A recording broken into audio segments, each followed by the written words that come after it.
Hello students, welcome back in the second part of the lesson Deep Water.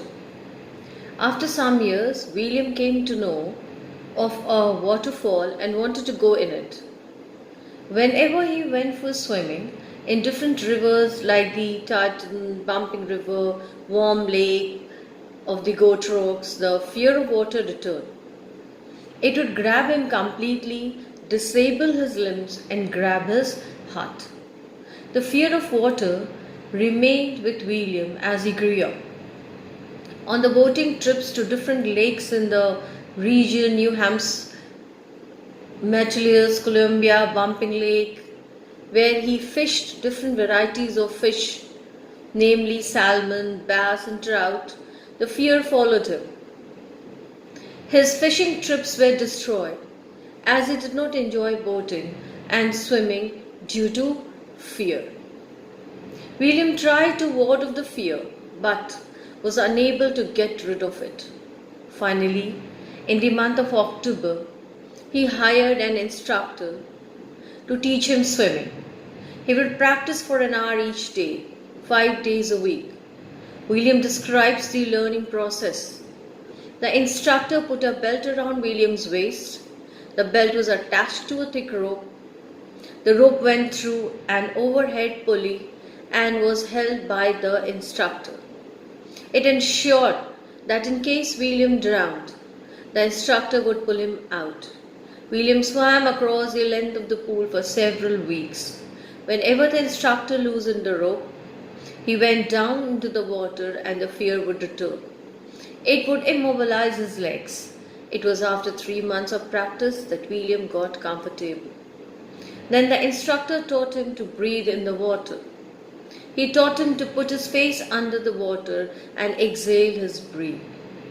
He was taught to raise his nose out of the water and inhale. William practiced several times.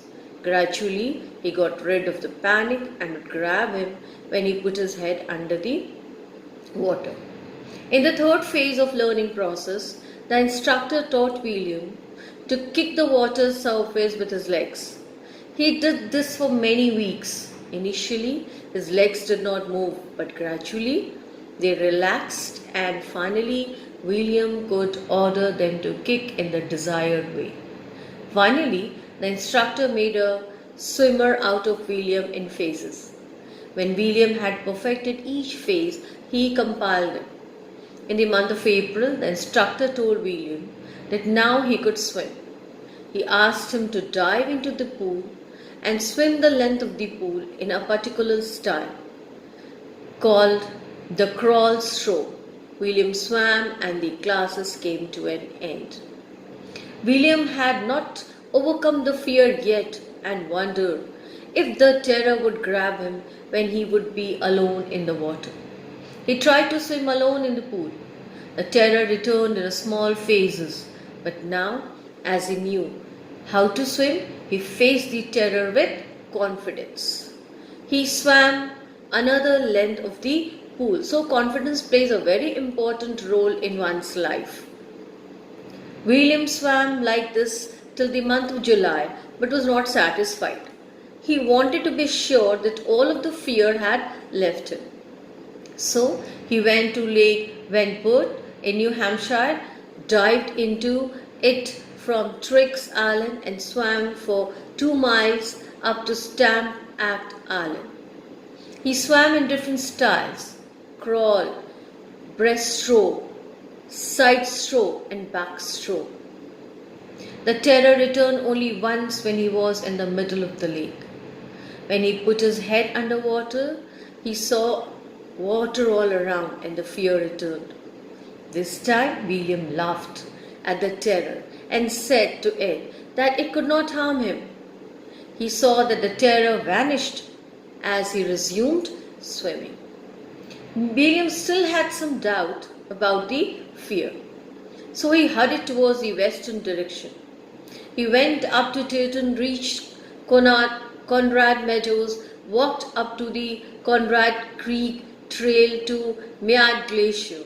He camped at the meadow by the warm lake. The next morning, he wore the swimming costume and dived into the lake. The next morning, again he swam across it to the other end and returned just like the famous American towel corporal used to do. William shouted with joy as he had overcome his fear. His voice resounded as the mountain peak named Gilbert Peak reverberated it.